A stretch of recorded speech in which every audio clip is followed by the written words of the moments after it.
Welcome to the Be the Change podcast with your host, Ralph Harper. On this podcast, he shares his vision for the future of the United States. Think of this podcast as somewhat of a roadmap to times in the future on a continuum from a dark past to the 2060s. Yep, that's right. He's a forward thinker whose purpose is to dictate positive outcomes for our children and our country versus leaving it all to chance. Ralph will cover parenting, fatherhood, accountability, and what it takes to win in this great nation. It's not just Ralph. He will have difficult conversations with other thought leaders of different backgrounds and political affiliations. It's time to get started. Here's your host, Ralph Harper.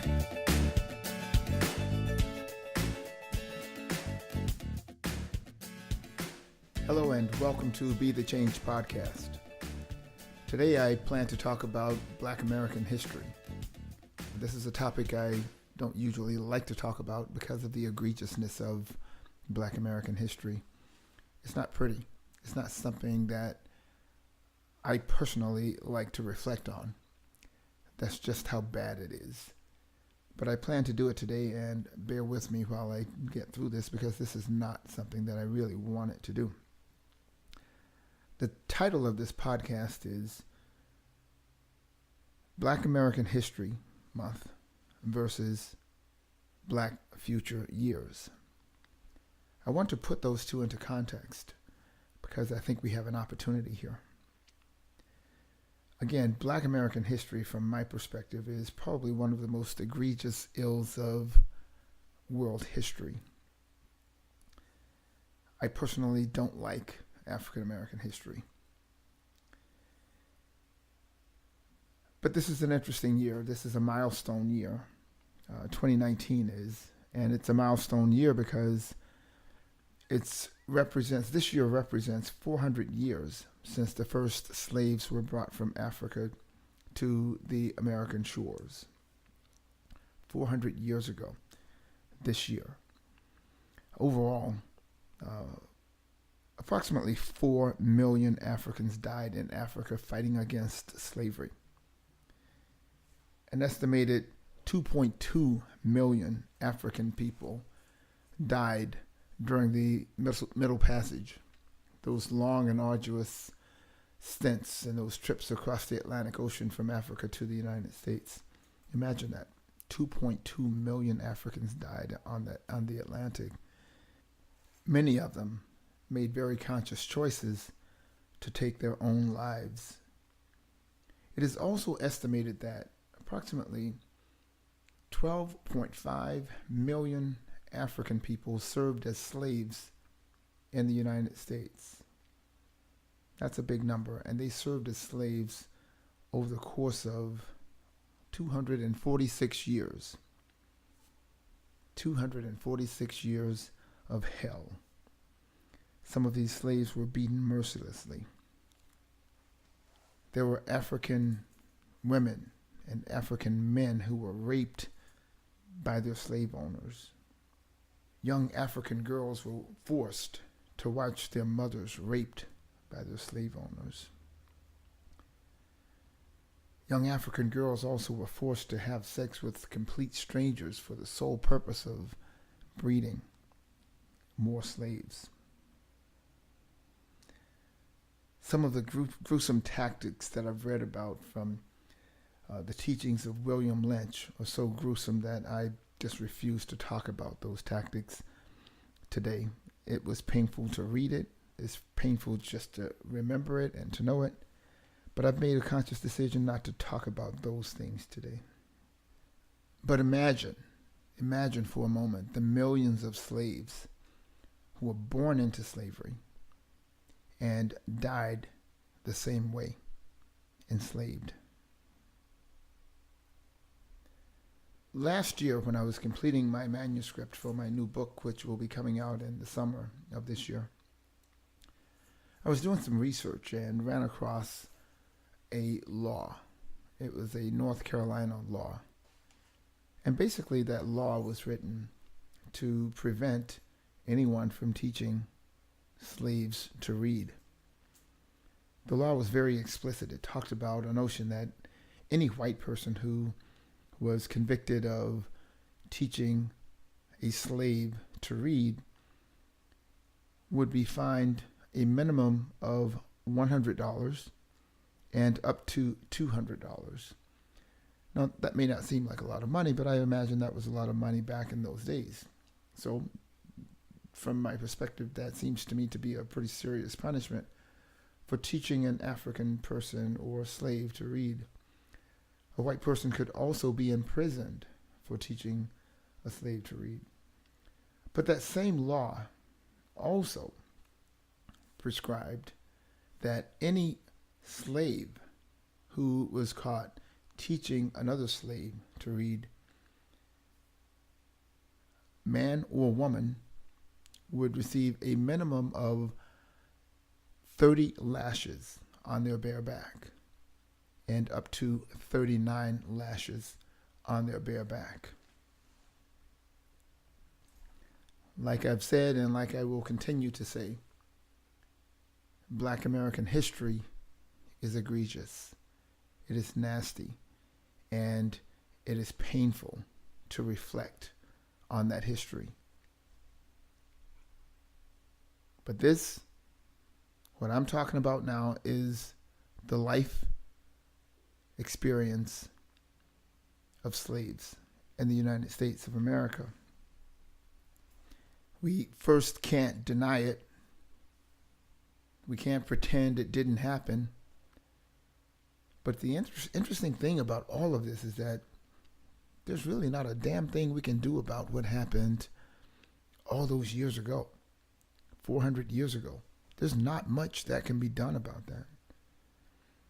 And when I just think about the fact that even when slavery ended, white people in the South, in the southern states where slavery was prominent, when slavery ended, when the Emancipation Proclamation was executed and became law, the white people in the South allowed 1 million African slaves, former slaves, to starve to death. And many of them simply died of disease as well.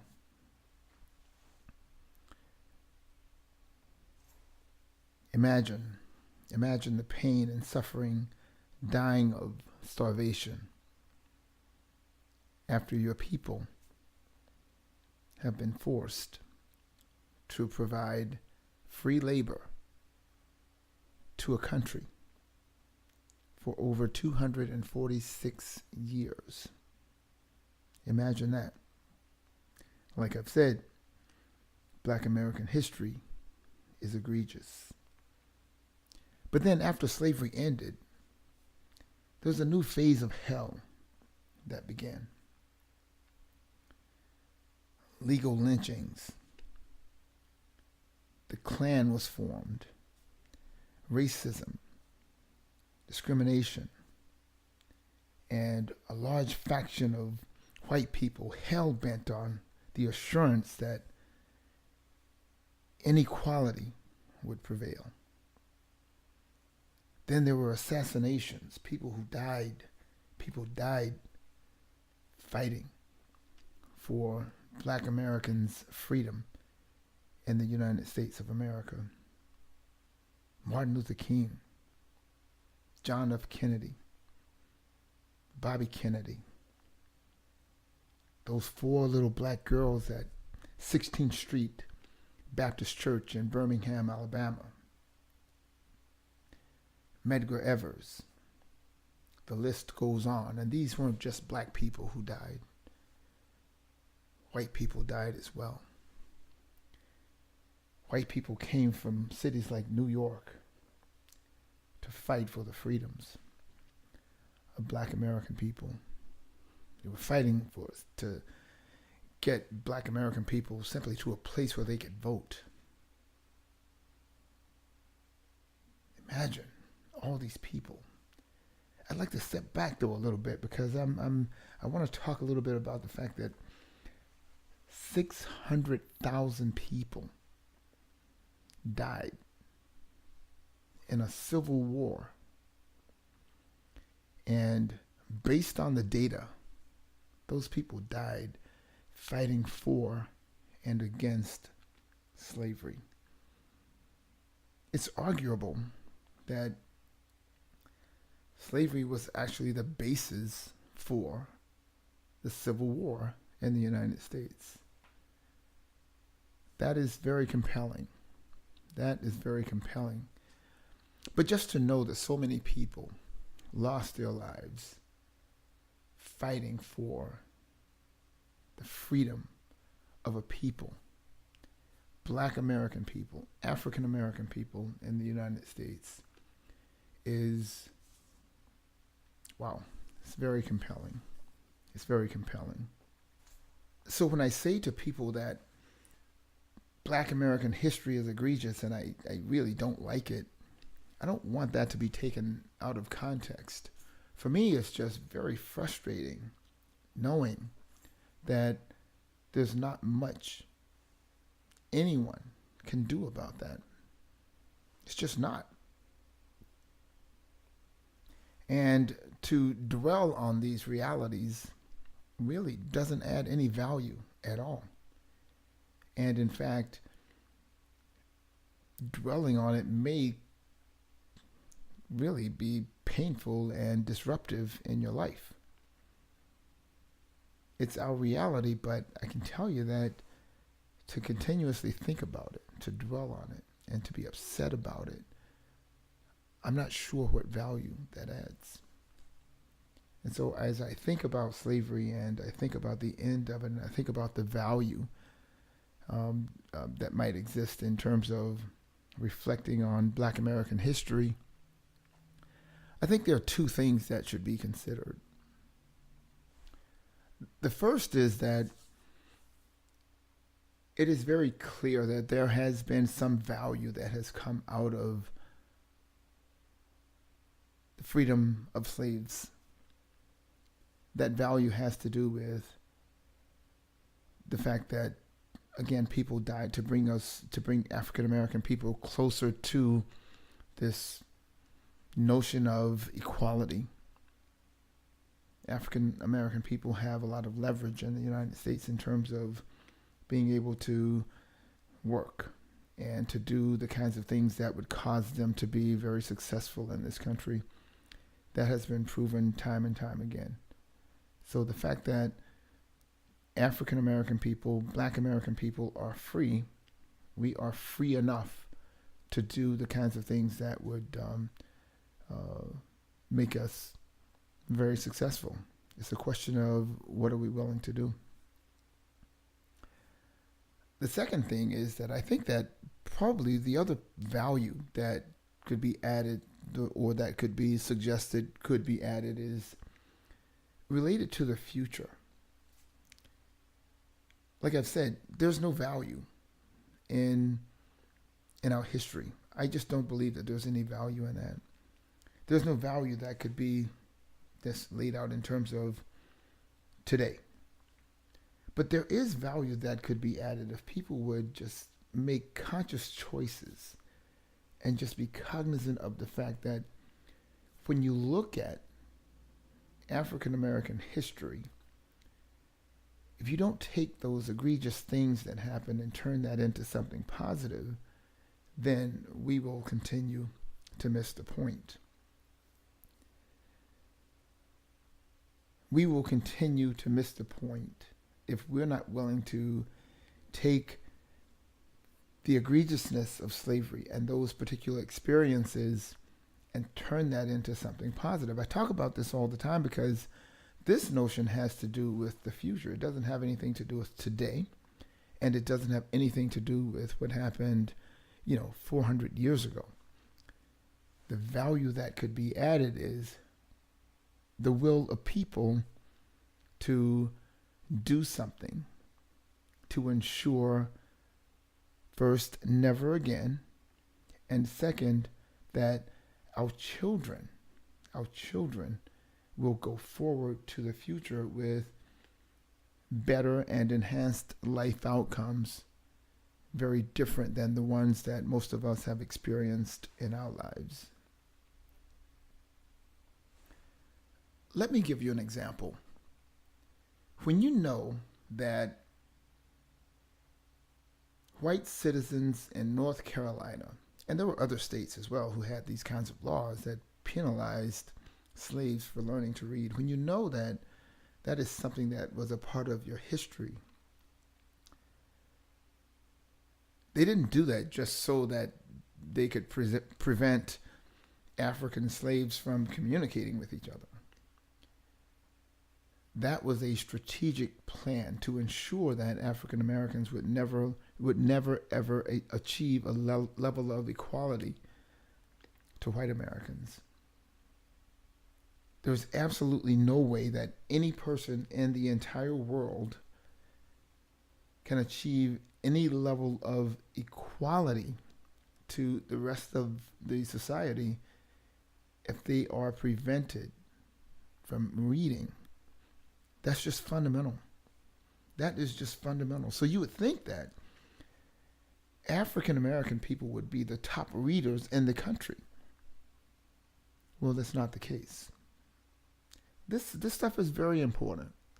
This is very important to me because I've started to just realize some really interesting things as I talk about the future of African American children in the United States, and I talk about notions of African American children reading more and reading on a regular basis. I talk about African American people, African American children becoming best in class, because I really believe that by becoming best in class, that is the one thing that trumps racism and discrimination and any notion of inequality.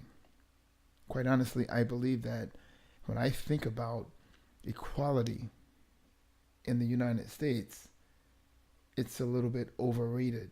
The other day I referred to equality as average.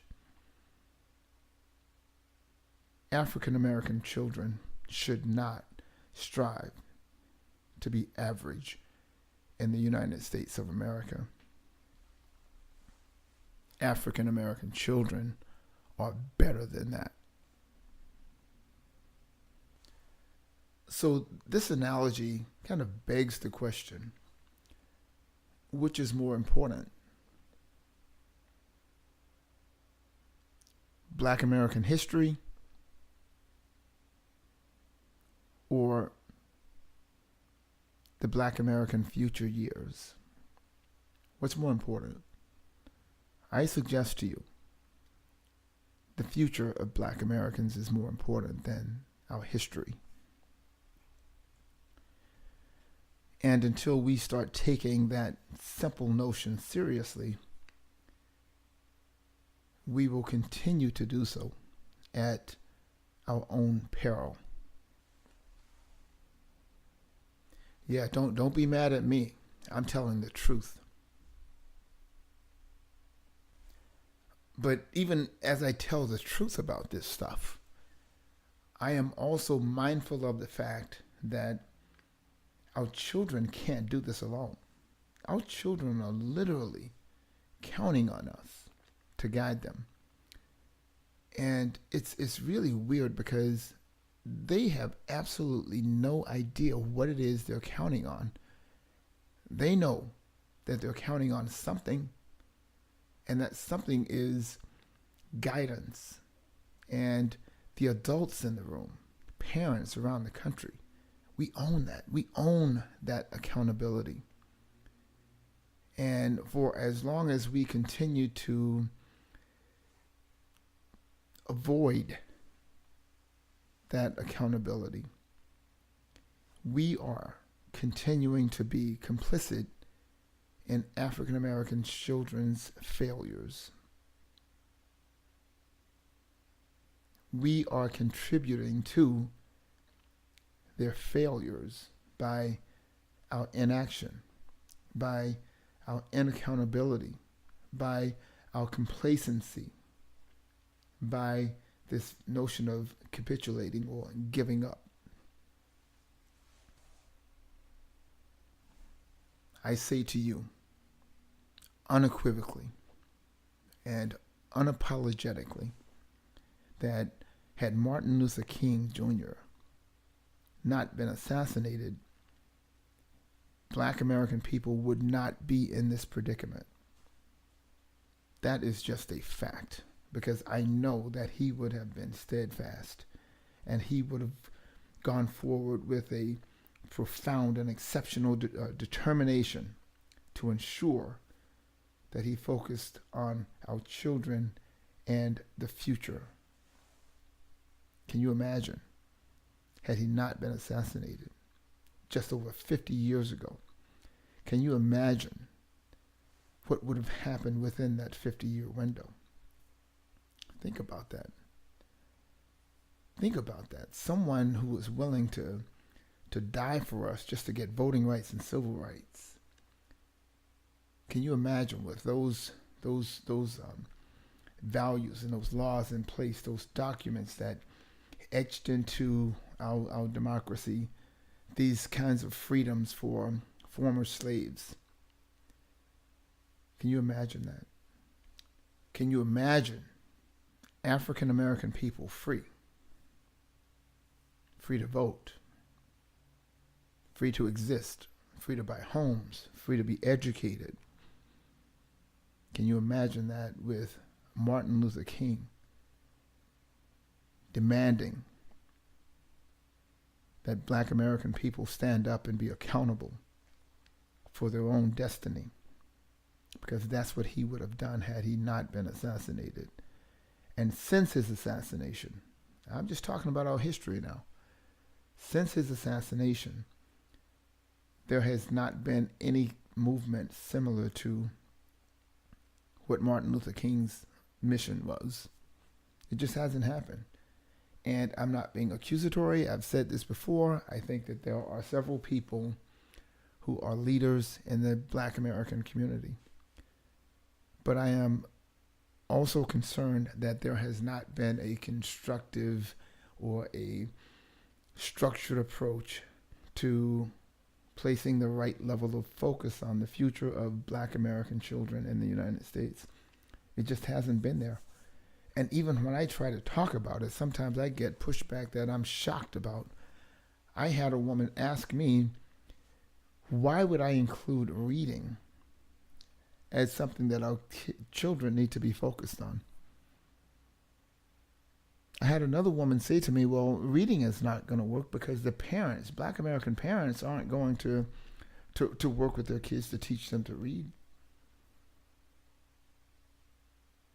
I was completely dumbfounded because I believe that this is the level of capitulation, the notion of giving up, that contributes to this place that we're stuck in.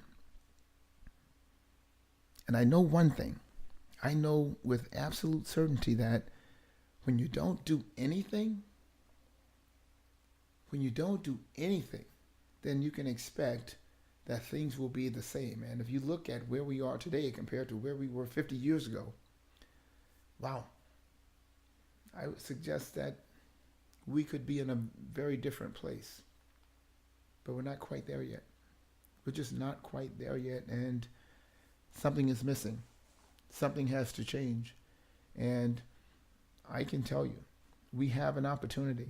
We have an opportunity here, and someone needs to lead the way. And I will continue to preach, if you will, about these things, even though it's hard, even though people look at me as if I have an eye in the middle of my forehead when I talk about a notion that we need to be focused on our children for the next 50 years. People look at me like I'm crazy. But that is the reality. That is exactly what we need to be doing. I tell you, this is the perfect timing, I believe, to focus on the future.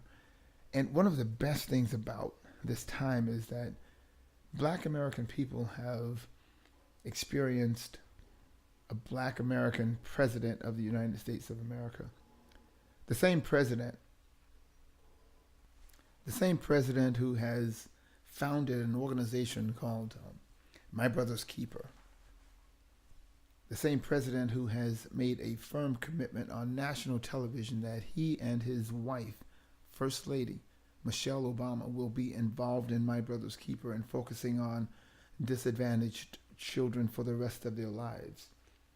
If we're not willing to stand up and stand by the President Obama, and jump on this bandwagon to do something to guide our children, then we will continue to be remiss. And I will continue to call us out, because that's what I do. We have an opportunity, and if we continue to miss this opportunity, then we should not even expect anything to change. My opinion is this: when it comes to Black American history, I don't think anyone should reflect on Black American history unless they're willing to do something and use that knowledge that you gain by reflecting on our history to do something positive for our children and the future of Black Americans in the United States. Why would you focus on our history if you're not willing to do anything about our future? It just makes fundamental sense to me. And quite honestly, if you're going to focus on Black American history for a whole month and then go away and don't do anything, it seems nonsensical to me. We need to be focused on the future of Black American children in the United States. That's what Black American history is about. Some of my closest friends, people really close to me, who are with me all the time, they really get tired of me talking about the things that I believe need to happen in terms of our children. I've written a whole book about it, so yeah, I talk about it. And quite honestly, I think I'm right. I really think I'm right. So let me talk about that a little bit so I can get it out my system. I think the first thing that we need to do is we need to every single child in the United States of America needs to be developed for the workforce. And we miss that. There's a single question that almost every single child in the United States will be asked. And I've asked people, well, what is that question? Well, I'm going to tell you, because I'm here by myself. I don't have anyone to ask that question to. Well, what is that question? That question is pretty simple. It is, what do you want to do, or what do you want to be when you grow up?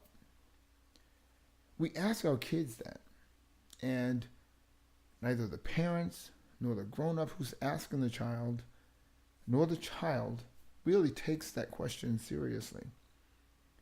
We have to start taking that question seriously, because the question really has to do with this notion of workforce development and children and just people in general being developed for the jobs that are in the workforce.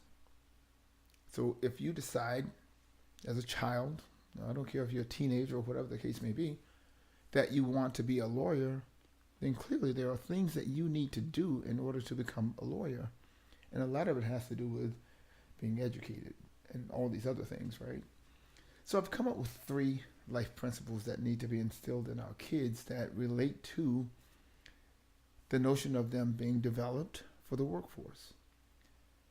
I believe that our children should be reading at age 3 years old. And even before they start reading, I believe that parents, the mother and the father, should be talking to their child while their child is still in the womb.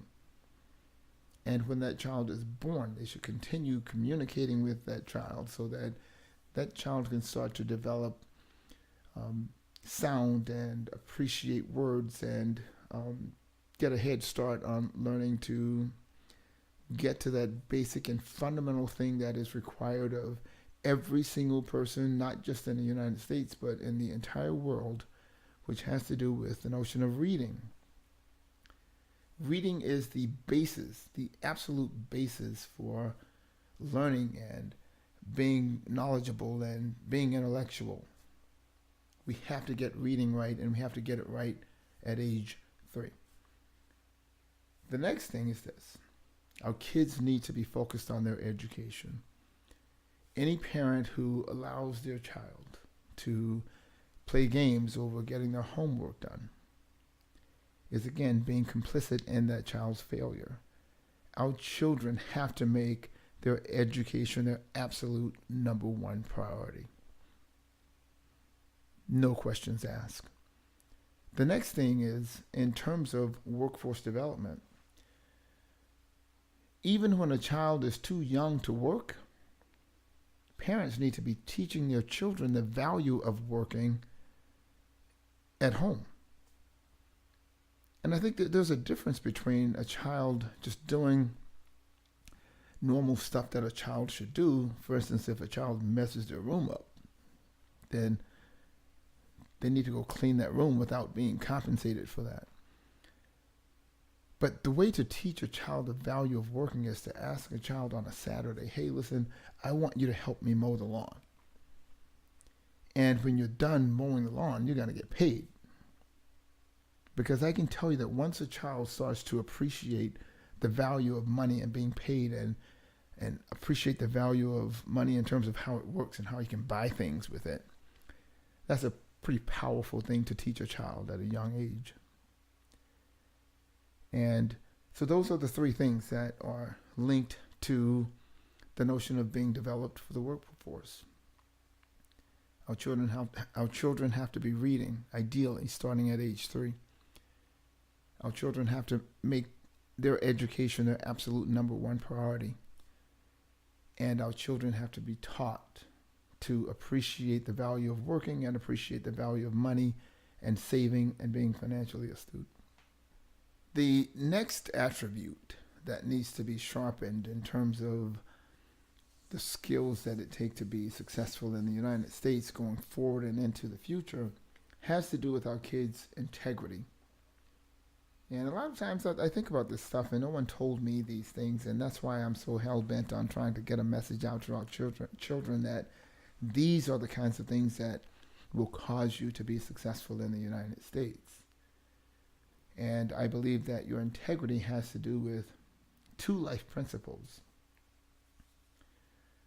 The first one is that our children have to be taught to be accountable for the choices they make. And this is very important. It's important because when you think about it, and especially when you think about Black American children, the United States of America, the population here, represents 5% of the world population. On the other hand, the United States of America incarcerates 25% of people incarcerated around the world. Per capita, the majority of those people incarcerated are Black American or African American people. African American people represent approximately 12 to 14% of the United States population. African American people represent approximately 37% of people incarcerated in the United States. Being accountable for the choices that our children make could play a significant role mitigating that chance of Black American people being incarcerated in our country. We have to be smart about that. We have to get smarter about this. That's just one example in terms of the choices. That's just one example, but I think you get the point.